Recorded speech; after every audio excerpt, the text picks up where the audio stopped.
At Florida A&M University, the Office of Communications is committed to excellence with caring in all aspects of communications, marketing, and promoting.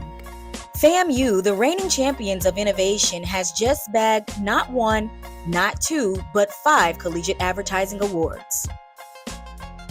Gold medal for the breathtaking mural outside the FAMU bookstore, designed by none other than FAMU's art director, Brion Eason.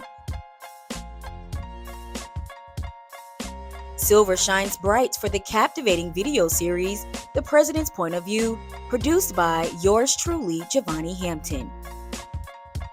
On that rib sandwich and be done, right? But wait, there's more. In the sports realm, our SWAC championship celebration graphic dazzled its way to victory.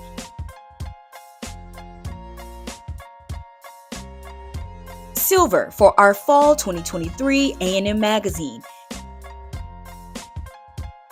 And in the logo arena, our sleek 40 under 40 design snagged another silver, thanks to the unmatched talent of Brion Eason. Each year, competition judges evaluate the creative industry's best publications, branding collateral, websites, videos, and advertising, marketing, and communication programs. Rattlers keep striking from the top.